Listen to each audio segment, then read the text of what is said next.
to. I'm going to introduce you Yes. first. So we start recording now? Okay, I'm going to start recording. Okay. Hi. Welcome back to another episode of On the Town. I'm your host, Tanya.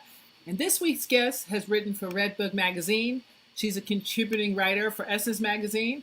Her work has appeared in Vibe, Entertainment Weekly, Us Magazine, and 17 Magazine. If you have kids, you probably know her as the creator of the Cheetah Girls and its iconic franchise.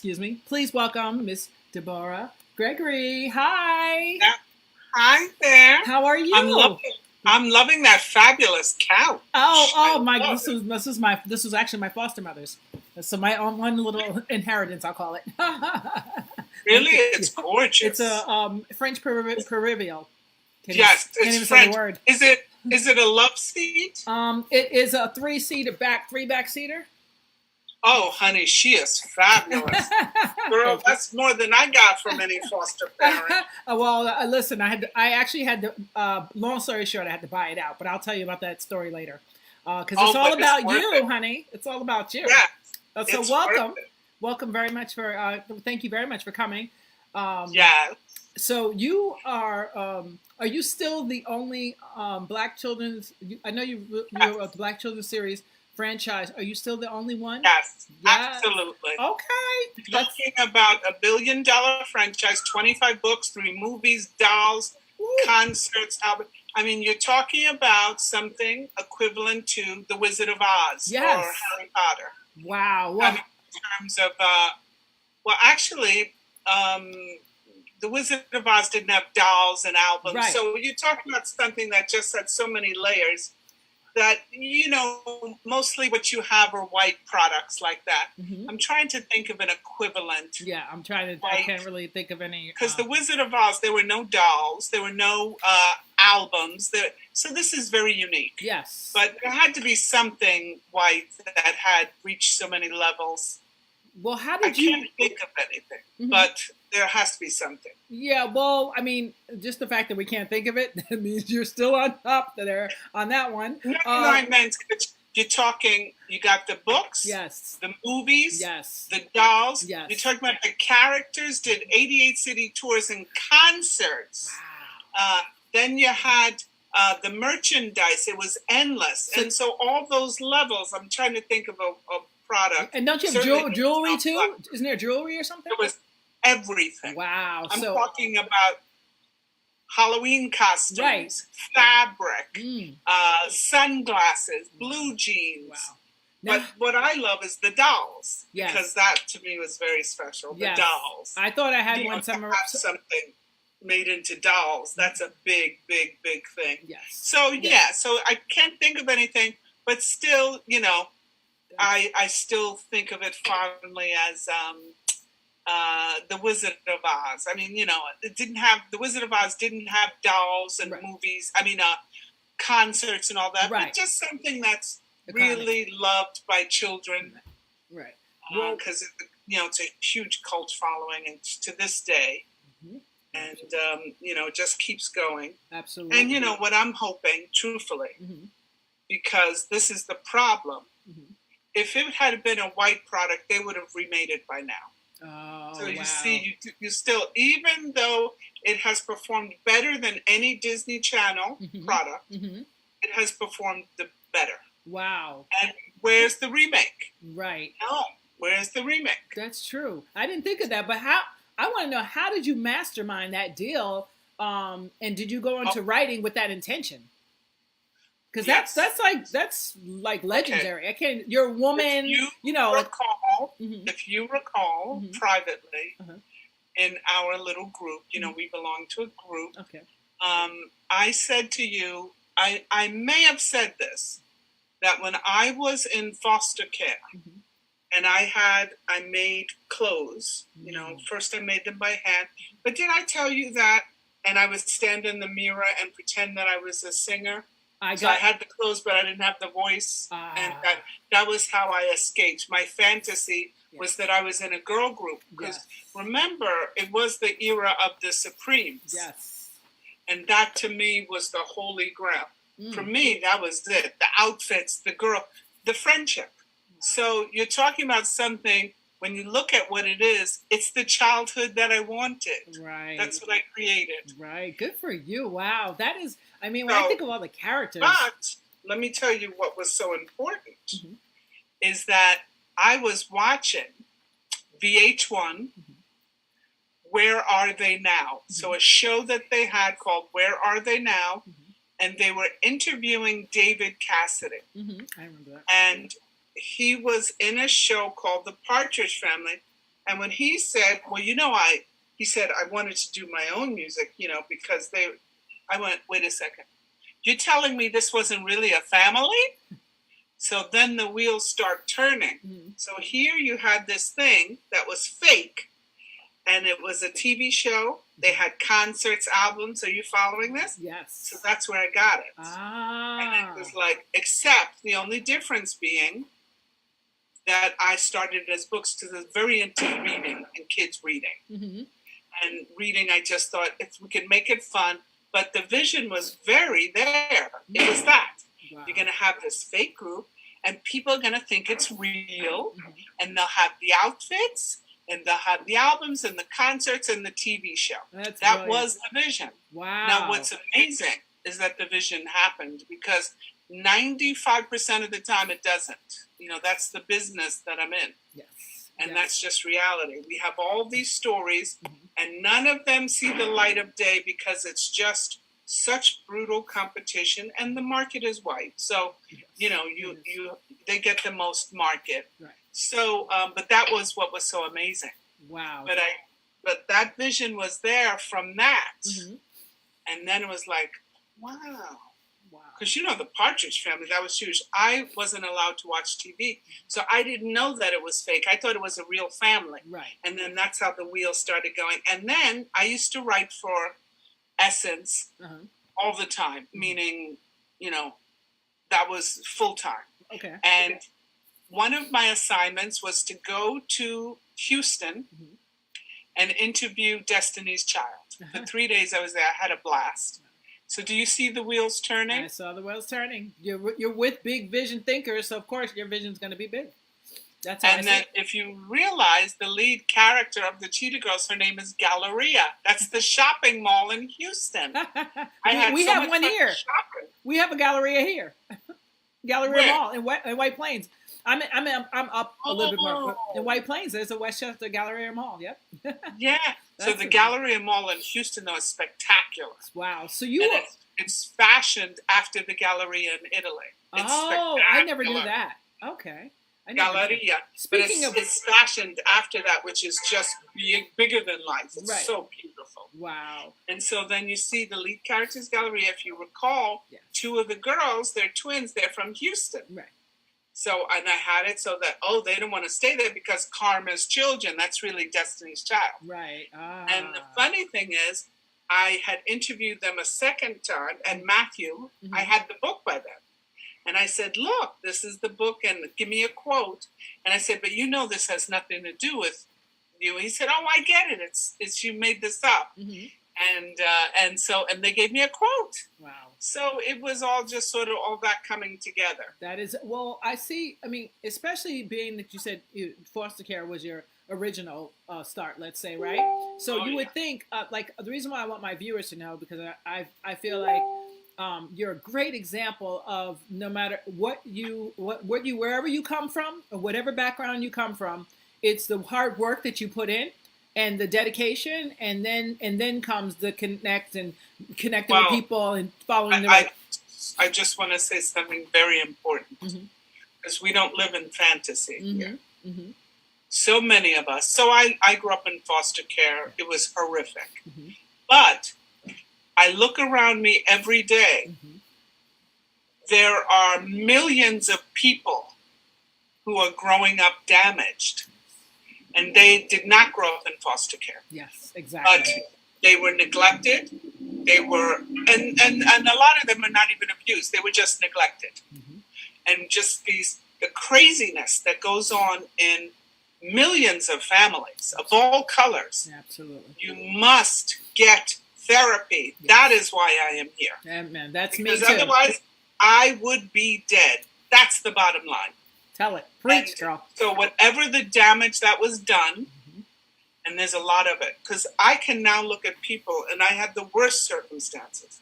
But, 30 years of therapy, yes. I can actually look at some people and go, well, she's crazy. She's completely crazy. Now, that's sad, because if I can see it, you're crazy. Yeah, right. Why aren't you getting help? Because people don't value this. Yes. But they'll go run and get the hair weave or go get the manicure. You need help. Yes. And so many people are damaged. It's a very difficult job to raise children. Yes, absolutely. And most people are not equipped for it. Now, for today, for example, someone sent me a video of the woman. Have you seen the video of the woman in the Verizon store right by my house?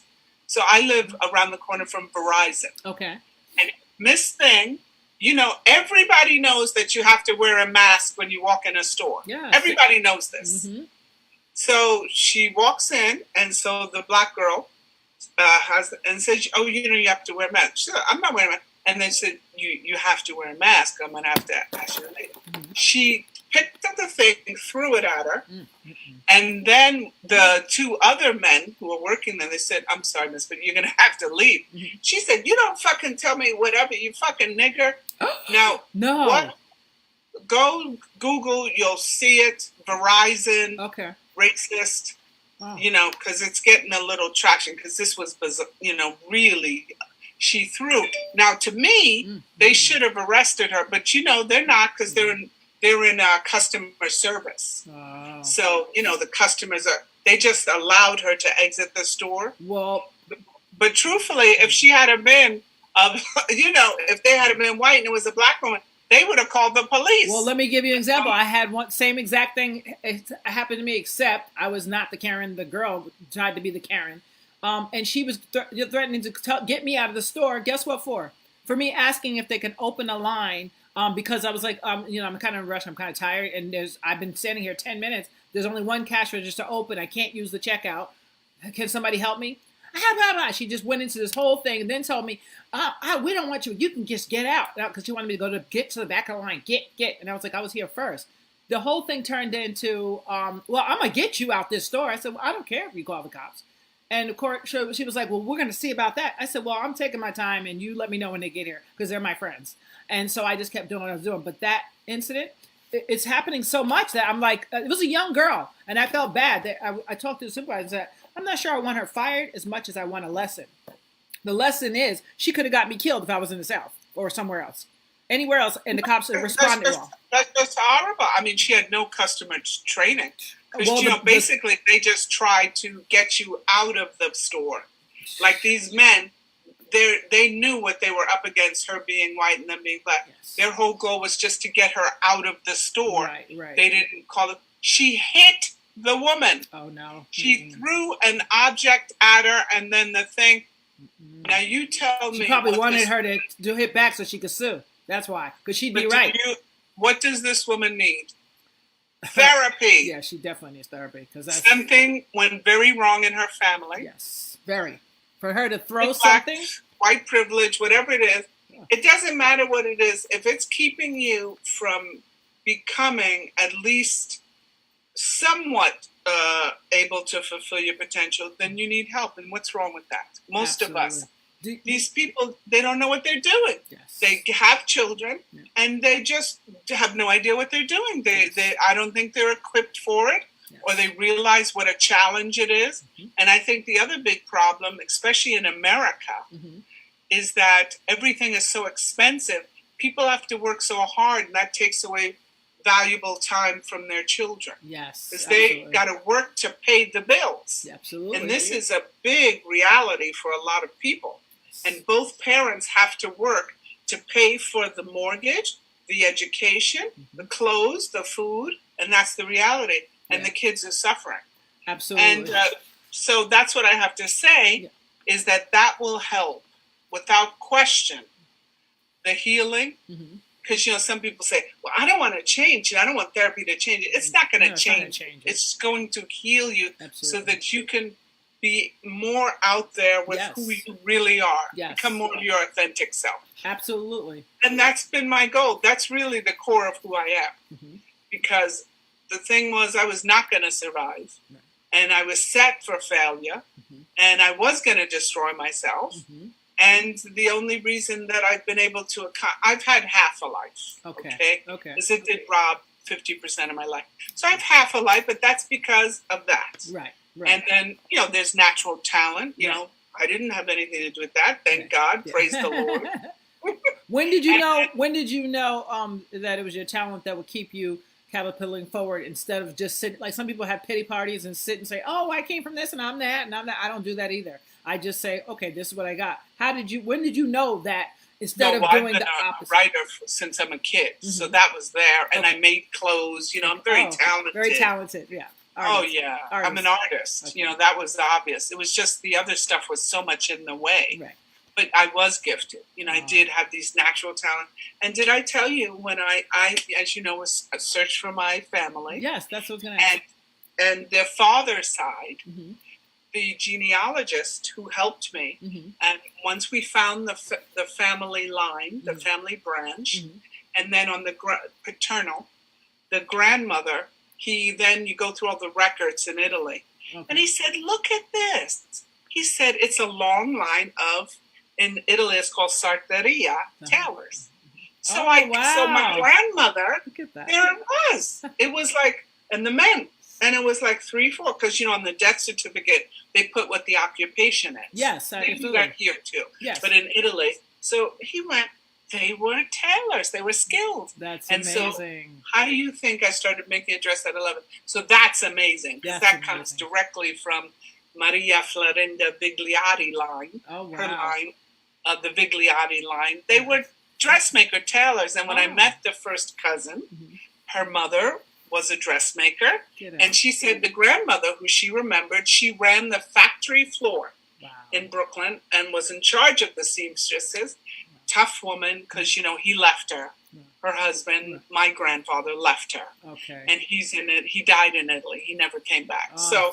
So I could see. Oh, so that's partly where I get, and it's just a natural talent. Yes. Partly where I get that. I graduated from FIT, but some of the focus comes from inside, but it's all going to be blocked if all you're thinking about is killing yourself, right, or unconsciously destroying yourself through drugs, drinking. Exactly. And and I understand one thing. Mm-hmm.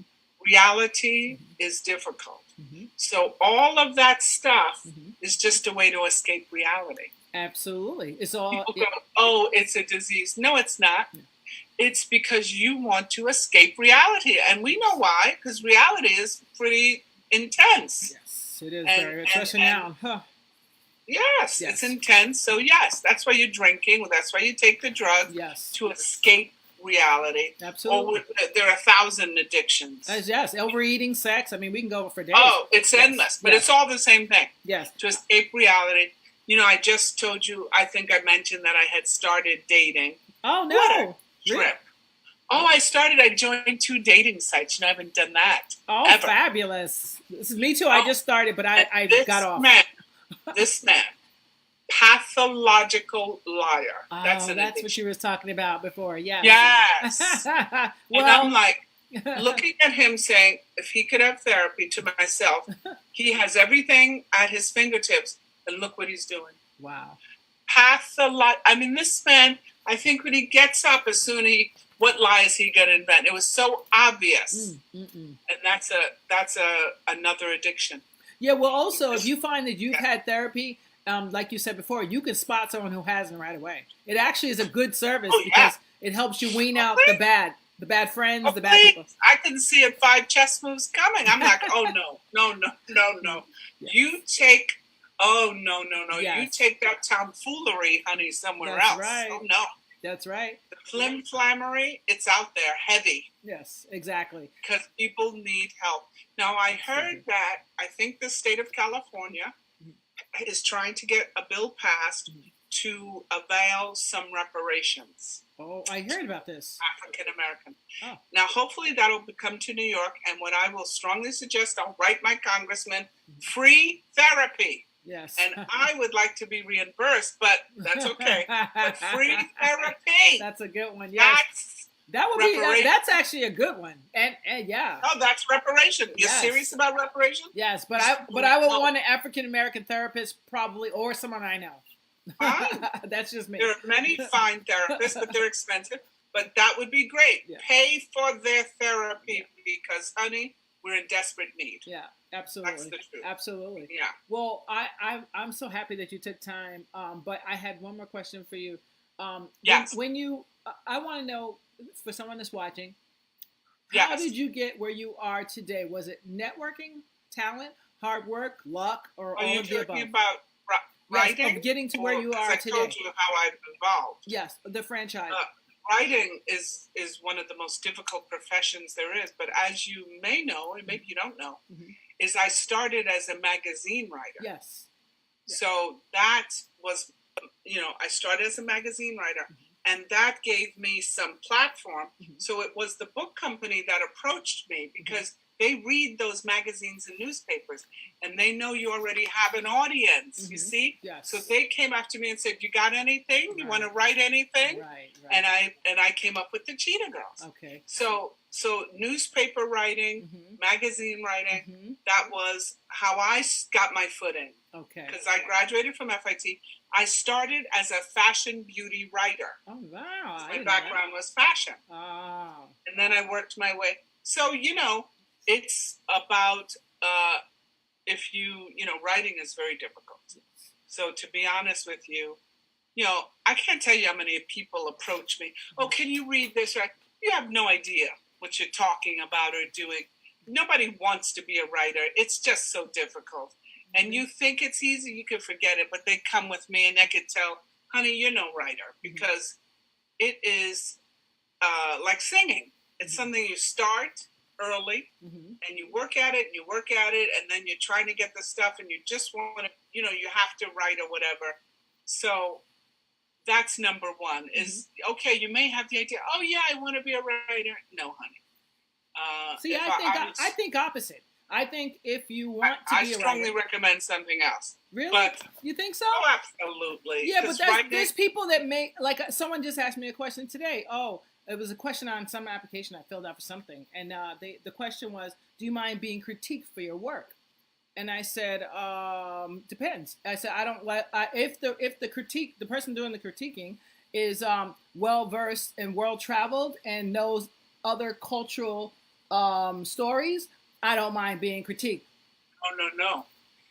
You want to know when you don't mind being critiqued? When? Who's paying? That's better. That's better than what I said. Okay. They're idiots, half of them. Right. And it's like, but they're paying the bills. Yeah. I don't agree with half of what they say. They're idiots trying to put their finger in the pot, like I said. Right. Oh, it's such a pain, I can't tell you. You have to really have a thick skin. Wow. Well, because the critique just comes from, and you go, you got to be kidding me. Oh, yeah. So that's the big thing about it. They always want to change everything. Right, and that's what I hate. I'm an organic artist, and I got out of I paint, I make jewelry, all the above. But I stopped all of the above. I didn't go to college for those things because when I was at I went to new school and I went to FIT. What did you go to school for? I went to fashion merchandising and buying. And I went to FIT. I went to FIT for 2 years. You went to FIT like for 2 years, yes. And I modeled in Paris, which I saw you did. I think you modeled in Paris, correct? But you graduated from FIT? No, I left to go model in Paris because they were like, "You should model." Girl. Huh? That's what size 3 ago. Yes. Okay. No, because I graduated. Then I got a bachelor's in English literature and writing. And I lost all of the fashion credits of FIT. I lost 68 credits. Okay. When I switched to another school, liberal arts. I switched to NYU. Then I went to Hunter. I went to NYU. That's where I got my degree from. Okay. And so you got a degree in what? Communications, language, art, communication. They keep changing. Steinhardt keeps changing their title. So whatever it is now. Yeah. But I was going to do journalism, but because Barbara Walters, I was at some news conference working the coat check, and they told me do not go to school for journalism, because I wanted a late night TV show. So it's a weird spot to be in, No, it's weird, but journalism degrees are very prestigious. Why would they tell you no? Because as a interviewer and a host, you have to know about everything, and if you do just journalism, they keep you right here. This is it, and that's see. I don't regret it. I'm so happy I did, because you could be a homeless person or you could be the king of England, and I probably could interview you and enjoy it while I'm there. So that's It's a fine line, a little comedy, a little everything. You have to know people. Right. I got you. Communications is called? Yeah, communication, language, arts and communications, they call it. I don't know. A BAS. Oh, okay. Whatever they call it. Class of 96. But right. No, that sounds very cute. I interviewed Barbara Walters. Barbara Walters. Yes, for Red Book. Interesting, yes. Oh, Red Book. That was your interview for Red Book? That's a good interview. No, I was a staff writer at Red Book. I interviewed 2 years. Yes. I interviewed a lot of white people. Oh.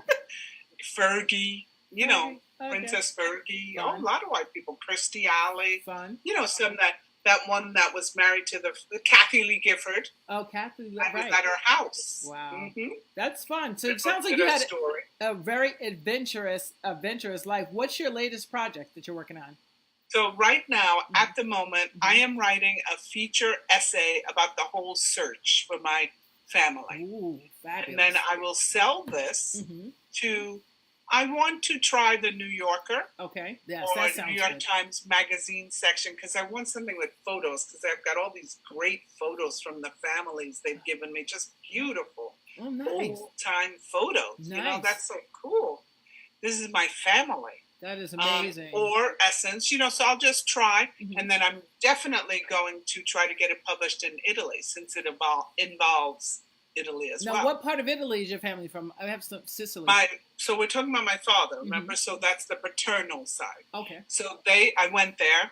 They don't speak English. So I had to really, really study that Italian, honey, and I knew it. I knew they didn't speak English, as I've been communicating with them.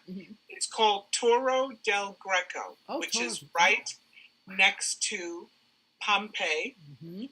It's 30 minutes from Naples. The region is called Campania. Yes, Campania. So there you have Mount Vesuvius, the Amalfi Coast, Sorrento, Positano, Avellino, Capri Island. So that's southern Italy, but not as south as Sicily. Right. And it's about 2 hours south of Rome, because one of the cousins who grew up in Toro del Greco, he then moved to Rome for work. So I had to go visit him too, because he's part of the family, meeting all of them. Oh, that's nice. You got to meet your whole family?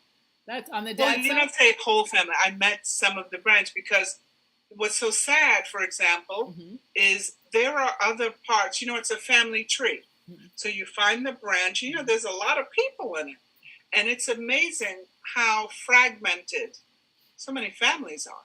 So this family was fragmented, meaning you had the ones here, they don't know the ones there. Then also, so for example, Filomena Colamarino and Luigi Ravecchio, that would be my great-grandparents. They had 8 children. So now here I meet these family members. They were all the descendants of Cheetah. Right? That's one of the kids. Now, Carmela had 8 children. That was Cheetah's sister. They don't know each other, those descendants. Now, I found those descendants, and I contacted them, Carmela's grandchildren. Okay? And they didn't even get back to me. So, but they're living right there in the same town. So I was thinking, maybe when I go there, I'm going to look them up too. And maybe introduce them to each other, because this is ridiculous. You're related, you're living in the same town, and you don't know each other? Right. So, so when you say meet all the family, I've met some of them. You're talking about 8 children. Wow. So they've all had children. Right. And then so no, I don't know. Now the one that was mine, Shiro, that would have been my grand. So they're here in New York.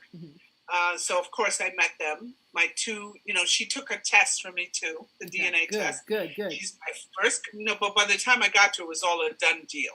It was for her that I had the test, so that, because she could just take my word for it. Exactly. But, so she's my first cousin. Of course, the results came back. She's my first cousin.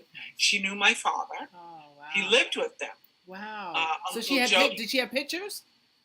Yes, I have pictures. You're so lucky. I have no pictures of my father. I found him, but no one called me back. The kids won't call me. He has 5 kids. They won't call me back. But I did find a brother from a son that he had.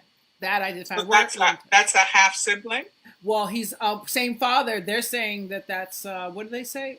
They call my sister the half sibling instead of who have the same mother. I don't understand that. Where we have. No. Do you both have the same 2 parents? No, same father. Then that's a half sibling. That's what I thought, but the DNA said they call it something else. I don't know, but that's fine either way. Was it Ancestry? Yeah, I did both. I did a couple of different sites. I did a couple of sites. Ancestry does not use the word half sibling. Yeah, what they call it?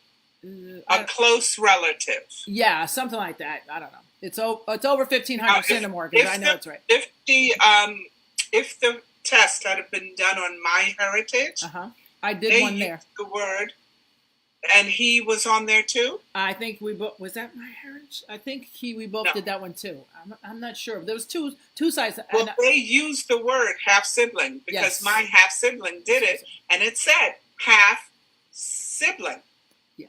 So, but Ancestry doesn't use that word, but that doesn't matter because we know that 1,300 centimorgans to 15 or 1,600, that's a half sibling. Yeah, we have 1,501. And that's your half sibling. Yeah. One of you're sharing a parent. Yeah, it was nice. It was nice to find him.